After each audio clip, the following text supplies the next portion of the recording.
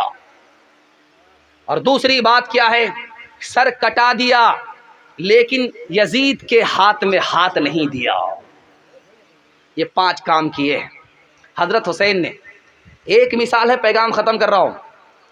حضرت حسن کو زہر دیا گیا، کلیجہ کٹ گیا، انتقال کے وقت حضرت حسین آگے، کہا دیکھو کان کھول کر کے میری بات سن لو، میرے خاندان میں نبوت اور خلافت جمع نہیں ہو سکتی، میرا تجربہ ہے، تم کو کوفہ کے بے وقوف نکال کر کے ذلیل کریں گے، ایسا کبھی نہیں ہونے دینا۔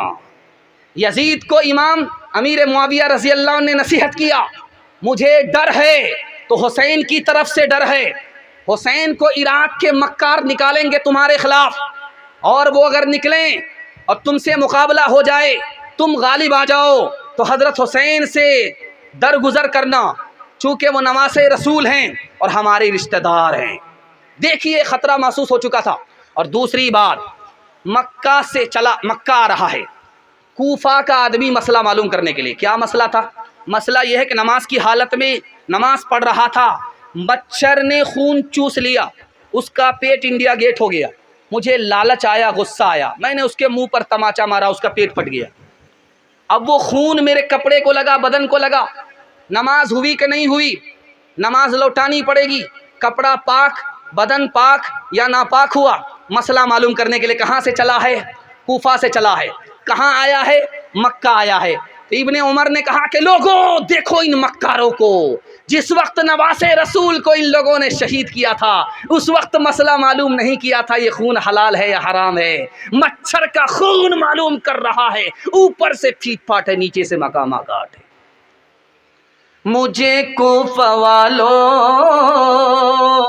مسافر نہ سمجھو، میں آیا نہیں ہوں، بلایا گیا ہوں، ایک مہمان بنا کر ستایا گیا ہوں، میں رویا نہیں ہوں، رلایا گیا ہوں، خیمہ جلایا، ساما بھی لوٹا، گنچا بھی ٹوٹا، گلستاں بھی لوٹا، گنچا بھی ٹوٹا، گلستاں بھی لوٹا، بہشت بری میں مکان بن رہا ہے، میں اجڑا نہیں ہوں، بسایا گیا ہوں، خدا جانے کیسی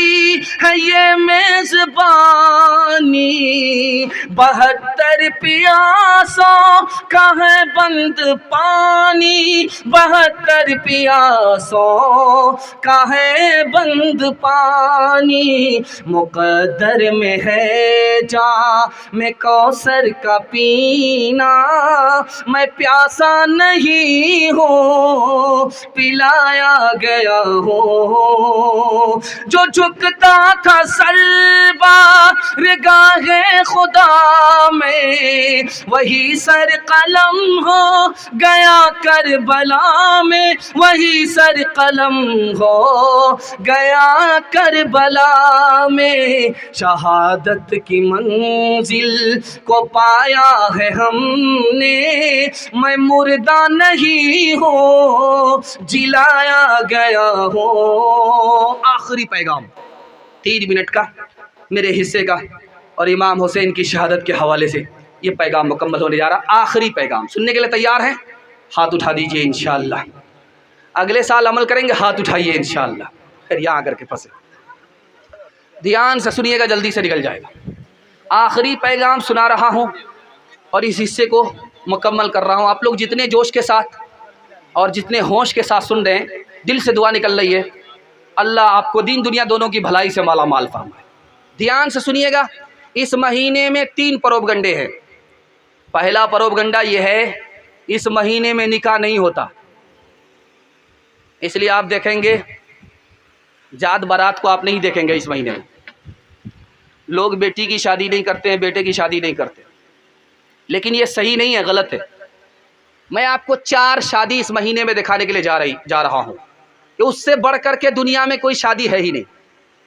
اللہ کے رسول نے حضرت صفیہ رضی اللہ عنہا سے جو نکاح کیا محرم کا مہینہ تھا، اب بتائیے آخری نبی نکاح کر رہے ہیں، محرم کا مہینہ ہے، لوگ کہہ رہے ہیں کہ محرم کے مہینہ میں نکاح ہی نہیں ہوتا، نبی کا نکاح محرم کے مہینے میں ہو رہا ہے، اور ہم کہتے ہیں کہ نبی نکاح ہوتا ہی نہیں ہے۔ دوسرا نکاح دکھانے کے لیے جا رہا ہوں، فاطمہ کا نکاح علی سے محرم کے مہینے میں ہو رہا ہے۔ اب بتائیے چہیتی بیٹی، آخری بیٹی، چہیتا داماد حضرت علی اور فاطمہ، ان کا نکاح محرم کے مہینے میں ہو رہا ہے۔ 2 نکاح اللہ نے آسمان پر کیے، ایک نکاح ہوا ہے نبی کا زینب سے، آسمان پر ہوا ہے، اور دوسرا نکاح ام کلثوم کا حضرت عثمان سے آسمان پر ہوا ہے۔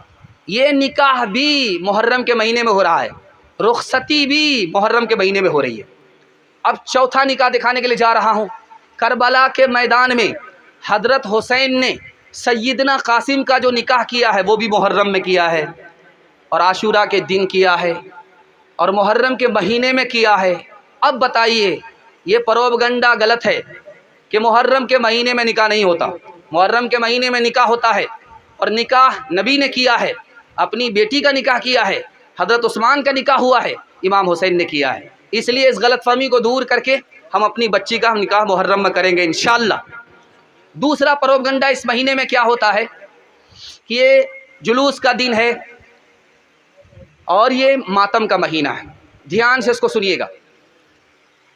کسی نے مجھے مار دیا اور میرے گھر کے آدمی نے بدلہ لے لیا تو معاملہ ختم ہے۔ اب ہر سال اس معاملے کو نہیں اٹھنا چاہیے، کیسا کیسی ختم۔ لیکن دیکھیے دکھانے کے لیے جا رہا ہوں، حضرت حسین کو جتنے لوگوں نے مل کر کے شہید کیا ان سب کو مار دیا گیا، کاٹ دیا گیا، اور مارنے والا کون تھا؟ مختار سقفی تھا، اور 5 سال کے اندر ہی حضرت حسین کو قتل کرنے والے کو چن چن کر کے مار دیا گیا، ایک بھی نہیں بچا۔ جانتے ہیں ایک ایک دن میں 248 آدمی کو مارا جاتا تھا، اس لیے مارا جاتا تھا کہ یہ بھی حضرت حسین سے لڑنے کے لیے آیا تھا۔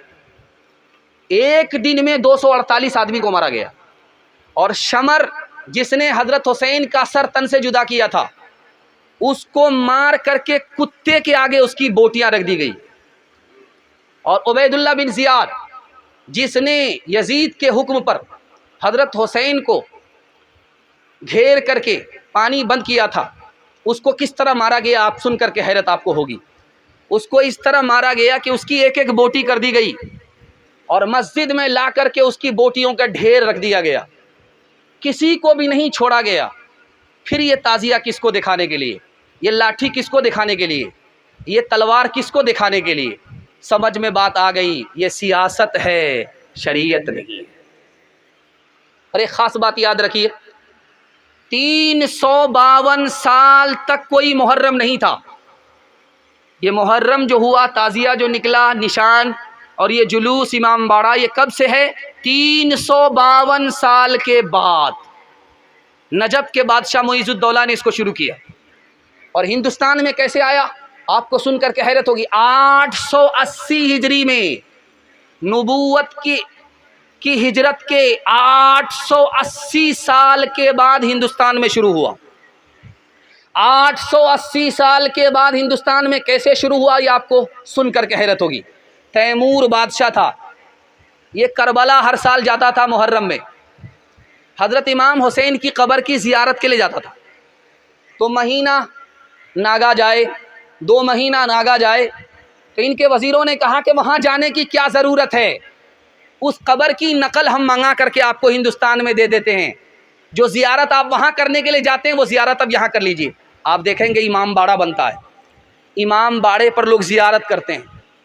امام حسین کی قبر کہاں ہے؟ کربلا میں، لیکن ہم زیارت کہاں کر رہے ہیں؟ ہندوستان میں۔ امام باڑہ بن رہا ہے۔ امام باڑہ بنایا کس نے؟ تیمور لنگ نے، 880 سال کے بعد۔ یہ بادشاہ کی سنت ہے، نبی کی سنت نہیں ہے، صحابہ کی سنت نہیں ہے، علماء کا طریقہ نہیں ہے۔ یہ کہاں سے آیا دکھانے کے لیے جا رہا ہوں۔ 2 آواز اللہ کو پسند نہیں ہے۔ خوشی کا موقع ہے گانے کی آواز، یہاں آپ دیکھیں گے کہ جب بھی شادی ہوگی ڈی جے بجے گا. کیوں ہے؟ لڑکا پھڑکا چالو کر دیا. یہ لڑکا پھڑکا کیا بن باپ کا ہے کیا؟ اس کا بھی تو کوئی باپ ہے. گانے کی آواز اللہ کو پسند نہیں. خوشی کے موقع سے گانے کی آواز اللہ کو پسند نہیں, اور غم کے موقع سے ماتم کی آواز اللہ کو پسند نہیں. لکھنؤ میں مہمان آئے, کہاں سے؟ عرب کے. امام حسین کے خاندان کے لوگ آئے, علی میاں ندوی رحمۃ اللہ علیہ سے ملنے کے لیے آئے. وہ دیکھا کہ لکھنؤ میں دھماکہ ہوا, جلوس کی آواز, ڈھول کی آواز, گھبرا گئے کہیں فساد تو نہیں ہو گیا ہندو مسلمان میں. کہا نہیں حضور, حسین کا جلوس ہے, حسین کا ماتم ہے. تو کہنے لگے انا للہ, ان بے وقوفوں کو آج خبر ہوئی, 1300-1400 سال ہو گئے, ان بے وقوفوں کو آج خبر ملی ہے, اس لیے حسین کو تعزیت پیش کر رہے ہیں. تو ان بے وقوفوں کی فہرست میں ہم لوگ سب میں شامل نہیں ہوں گے. ہاتھ اٹھائیے, زندگی بھر کے لیے بائیکاٹ کریں گے. ہاتھ اٹھائیے, انشاءاللہ اس کا آپ کو فائدہ ہوگا. میں بتانے کے لیے جا رہا ہوں, اگر آپ بچ گئے تو آپ کی اولاد بچ جائے گی, اولاد کی اولاد بچ جائے گی. اور جانتے ہیں اس قبر پر جا کر کے سجدہ کیا جا رہا ہے, اس سے بیٹا مانگا جا رہا ہے.